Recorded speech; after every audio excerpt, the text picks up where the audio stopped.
এই মেয়ে আমাদের বাসার ভিতরে ঢুকলো কেন? শোন নাকি আবার, দেখি তো গিয়া। এই দরজাটা লাগো তাতে। এই মেয়ে কে তুমি? আর এইভাবে আমাদের বাসায় ঢুকে পড়েছো কেন? তোমার মতলব কি? হ্যাঁ, আমি কে মানে? তুমি তো আমাকে ভাগিয়ে নিয়ে আসলা, এখন বলছো আমি কে? এই মেয়ে পাগল নাকি? আমি তোমাকে চিনি না জানি না, তোমাকে ভাগিয়ে নিয়ে আসবো কেন? হ্যাঁ, আচ্ছা তোমার নাম কি?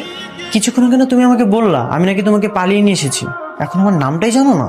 জানি না তো কি হয়েছে, এখন জানবো। আর শোনো, তুমি কিন্তু এখন চাইলে তোমার বাবা মাকে বলতে পারবে না যে আমি তোমার বাসায় আছি। কেন? বললে কি হবে? কারণ তুমি তো তাদের অলরেডি বলেই দিয়েছো যে বাসায় কেউ নেই।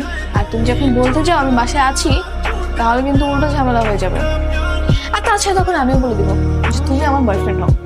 বয়ফ্রেন্ড? তুমি তো ঠিক মতো আমার নামটাই জানো না, বয়ফ্রেন্ড হলাম কিভাবে?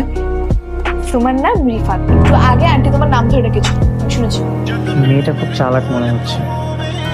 উঠো, তোমার আম্মু ডাকতেছে, উঠো। কি হয়েছে বাবা, একটু ঘুমাইতে দাও মা। আরে আমি তোমার বাবা, আমি বৃষ্টি। উঠো, তোমার আম্মু ডাকতেছে, দরজা খুলো। নাস্তা নিয়ে আসছি, ডিমটা তো আনিসনি, ডিম ছাড়া তো খেতে পারিস না। কি বলতেছো? আমি হ্যাঁ হ্যাঁ মা, দাও ডিম ভাজিটা দাও দাও। ঠিক আছে। তুমি আমার নাস্তা খাচ্ছ কেন? তোমাকে আমি কতবার করে বললাম তুমি ওয়াশরুম থেকে বের হবে না, তারপরে তুমি বের হলে কেন? অনেক ক্ষুধা লেগে গেছে তোমার? তো আমি কি করবো? তুমি কাল রাত থেকে না খাওয়া। তাই বলে তুমি আমার নাস্তা খাবে? এখন আমি কি খাবো? এখন কি আমি আমার আম্মুকে যে বলতে পারবো আমাকে আবার নাস্তা দাও? আমি কি জানি, আমার ক্ষুধা লাগছে, খেয়ে নেবো। আচ্ছা ঠিক আছে, চলো বাইরে যেয়ে খেয়ে আসি। বাইরে গেলে তুমি ধরা পড়ে যাবো, আর আমি ধরা পড়ে গেলে আমার বাবার লোকজন তোমাকে মেরে একদম হাত পা ভেঙে দিবে। কেন? আমি কি করছি? কাল রাত থেকে নিজের বাসায় একটা মেয়েকে আশ্রয় দিয়ে রাখছো, তারপর আবার মিথ্যা কথা বলছো তাদের সাথে। এই চল। আহা, আমি কি বিপদে বললাম এটা? আচ্ছা, একটা কাজ করা যায়। কি কর? তোমাকে আমার ছেলে বন্ধু সাজাবো। কিভাবে? দাঁড়াও, আমি আমার শার্ট প্যান্ট নিয়ে আসতেছি, সেগুলো তুমি পরবা। এই নাও, এটা হচ্ছে আমার প্যান্ট শার্ট আর ক্যাপ, ঠিক আছে? যাও তাড়াতাড়ি রেডি হয়ে আসো, যাও যাও তাড়াতাড়ি যাও। এইবার তোমাকে ছেলে ছেলে লাগতেছে। এটা তুমি কি করছো? কখনো দেখছো ছেলেরা কানের দুল পরে? তুমি তাড়াতাড়ি কানের দুলটা খুলে ফেলো। কিন্তু কি জানি একটা মিসিং লাগতেছে, বুঝছো? ও হ্যাঁ, তুমি তো গোপই বরনি। দাঁড়াও, আমি গোপ নিয়ে আসতেছি, আমার একটা গোপ আছে। এইবার তোমাকে পারফেক্ট লাগতেছে। একটা রাত পার হয়ে গেল, অথচ তোরা সবাই মিলে আমার মেয়েকে খুঁজে বের করতে পারলি না। কোথায় যাবে আমার বৃষ্টি? নিশ্চয়ই এলাকায় কোথাও না কোথাও লুকিয়ে আছে। তোরা কি ভালো করে খুঁজে দেখেছিস? আমরা জানা অজানা সব জায়গায় খুঁজছি, আর এখনো খুঁজে বেড়াতেছি। তাহলে কোথায় আমার মেয়ে? খুঁজে বেড়াচ্ছি বলে চুপ করে বসে থাকলে হবে? ওকে খুঁজে বের করতে হবে না? মামা, একটা ফার্স্ট ক্লাস চা দাও তো। কে রে দোস্ত, তুই কিছু খাবি? মামা আর একটা চা দিও। আসলে কি বলবো ভাই, দুঃখ না, গার্লফ্রেন্ড শুধু প্যারা দেয়। তাহলে ভাই আপনিও আপনার গার্লফ্রেন্ডে প্যারা দেন। পারি না ভাই, পারি না। মেয়েটার অনেক ভালোবাসি, কিন্তু সাইরা যাই সেই কিছু করতে পারি না। তাহলে আবার তার নামে বদনাম করেন কেন? সে কি ভাই, আপনার কোনটা এমন কেন? না ভাই, তেমন কিছু না, আমার বন্ধুর কণ্ঠ এইরকমই। ও আচ্ছা, আসলে ভাই কি কো, আপনি তো রিলেশন করেন না, যার কোনো বুঝেন না। যখন করবেন তখন বুঝবেন।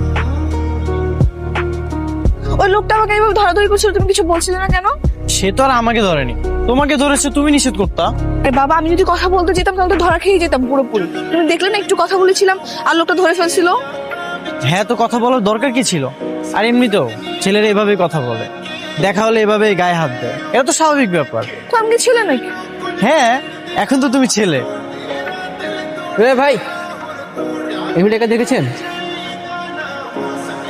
মাথা নাড়ছেন কেন? আজব, মেয়েটাকে দেখেছেন কিনা বলেন। হাইজিমি করতেছেন, আমার মাথা নাড়েন কেন? দেখেছেন কিনা সেটা বলেন। ভাই, ও কথা বলতে পারে না, ও বোবা, ওকে ঝাড়ি দিয়েন না, ভয় পেয়ে যাবে।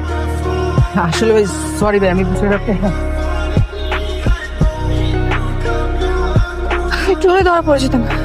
দেখতে হবে না কে তোমাকে আইডিয়াটা দিয়েছে? আর তুমি যে ছেলে সেজেছো, আমি তো তোমাকে চিনতে পারতেছি না, ওরা কিভাবে চিনবে?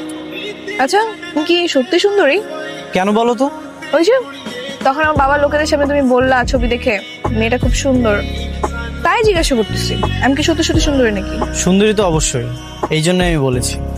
আচ্ছা, আমরা কি সারাক্ষণ এই বাইরে বাইরে ঘুরবো, বাসা যাবো না? বাসায় গেলে তো সমস্যা হয়ে যাবে। আর আমার মা সারাক্ষণ আমার রুমে আসে, এই ঘর ঝাড়ু দেয়, বিছানা গোছায়। ময়কে নিয়ে যদি সারাক্ষণ রুমের মধ্যে বসে থাকি তাহলে ধরা পড়ে যাবো না। এই জন্য আর তাছাড়াও তোমাকে দুপুরে খাওয়াতে হবে না, আর আমি যদি তোমাকে না খাওয়াই তাহলে তো তুমি চুরি করে যে খেয়ে ফেলবা। কিন্তু আমি তো এখন তোমার প্যান্ট শার্ট পরে ছেলে সেজেই আছি, তাহলে সমস্যা কোথায়? আরে বুঝতেছো না কেন? সারাক্ষণ রুমের মধ্যে থাকলে ধরা পড়ে যাওয়ার সম্ভাবনা আছে। আচ্ছা সত্যি করে একটা কথা বলো তো, কি? বাসায় প্রবলেম এই জন্য যাচ্ছ না, নাকি সুন্দরী একটা মেয়েকে নিয়ে সারাদিন ঘুরছো, তোমার ভালো লাগছে তাই যাচ্ছ? কি যে বলো না তুমি। প্রথম দেখাতে ভালো লাগে, ভালোবাসা, এসব কি তুমি বিশ্বাস করো? আমি তো কখনো কাউকে ভালোই বাসিনি, তাহলে বিশ্বাস করবো কিভাবে? মনে করো যে কেউ একজন তোমাকে ভালোবাসে, এখন সে তার মনের কথাটা তোমাকে প্রকাশ করতে চায়, তুমি কি তাকে ফিরিয়ে দিবে? শোনো, আমি না এমনি অনেক টেনশনে আছি, তোমার এসব রোমান্টিক কথা আমার সব মাথার উপরে দিয়ে যাচ্ছে, এসব কথা বলার সময় এখন না। আরে এটাই তো আমার ভয়, আজকে যদি আমি তোমাকে আমার মনের কথাটা